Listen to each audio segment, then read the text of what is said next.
হরে Krishna. Mayapur Nitai Gour kitchen থেকে সবাইকে স্বাগতম। আপনারা কেমন আছেন? আশা করি ভগবানের কৃপায় সবাই ভালোই আছেন। আজকে আবার চলে এসেছি আরেকটা নতুন ভিডিও নিয়ে। আজকে বানাবো পটল। এখন তো পটল অ্যাভেলেবেল, অনেক সময় আমরা অনেক রকম পটল রান্না করি।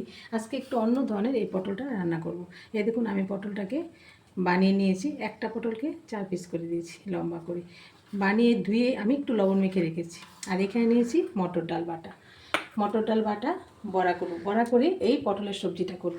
তার জন্য প্রথম আমি মটর ডালের বড়াটা ভেজে নেব।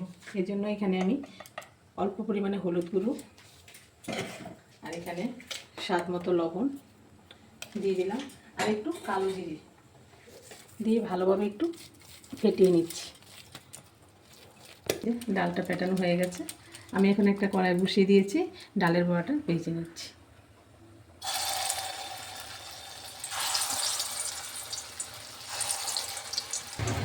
দেখুন, এই যে বড়াগুলি সব ভেজে নিয়েছি, ভাজা হয়ে গেছে। এখানে অল্প তেল আছে, আমি আর অল্প একটু তেল দিয়ে দিচ্ছি। এখানে ফোড়নের জন্য নিয়েছি কালো জিরে আর 4-5টা কাঁচা লঙ্কা। লঙ্কাটা আর কালো জিরেটা একটু ভেজে নিচ্ছি। আর এখানে পটলটা বানিয়ে রেখেছিলাম, এটা দিয়ে দিচ্ছি। দেখুন, পটলের মধ্যে আমি আগেই লবণ মেখে রেখেছিলাম, তার জন্য এখন লবণ দিচ্ছি না। একটু নাড়াচাড়া দিয়ে একটু ঢাকা দিয়ে দিচ্ছি 2-1 মিনিটের জন্য। ঢাকাটা খুলে দিচ্ছি। এই যে পটলটা একটু সিদ্ধ হয়ে গেছে হালকা। এখন আমি এখানে নিয়েছি একটু হলুদ গুঁড়ো, একটু ধনে গুঁড়ো আর একটু কাশ্মীর লঙ্কা। এটা আপনারা না চাইলে নাও দিতে পারেন, একটু কালারের জন্য আমি দিচ্ছি। অনেক সময় বাচ্চারা একটু কালার দিলে খুব সবজিটা পছন্দ করে। এখন আমি ভালোভাবে একটু ভাজা ভাজা করে নিচ্ছি। যেহেতু মশলাটা দিয়েছি, একটু ভেজে নিচ্ছি 2-1 মিনিট। একটু নেড়ে চেড়ে একটু ভাজা করে নিলে না, তাহলে মানে সবজিটা খুব ভালো লাগবে।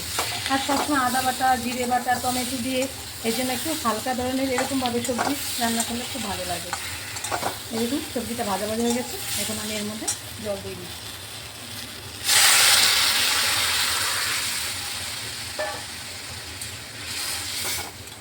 এখানে আমি স্বাদ মতো লবণ দিয়ে দিচ্ছি।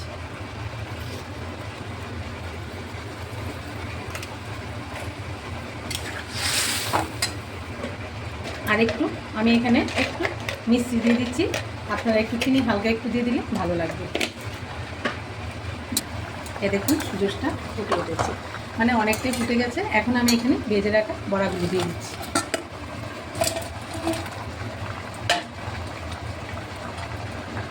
ভালোভাবে একটু মিশিয়ে দিচ্ছি।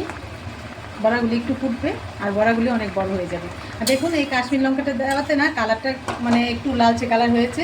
যদি কেউ গ্রিন চান তাহলে ওই কাশ্মীর লঙ্কাটা দেবেন না, আরও ভালো লাগবে। একটু গ্রিন গ্রিন কালার থাকবে, তখন সবজিটা দেখতে আরও ভালো লাগবে। আমি একটু ধনেপাতা কুচিয়ে নিয়েছি, ধনেপাতাটা দিয়ে দিচ্ছি।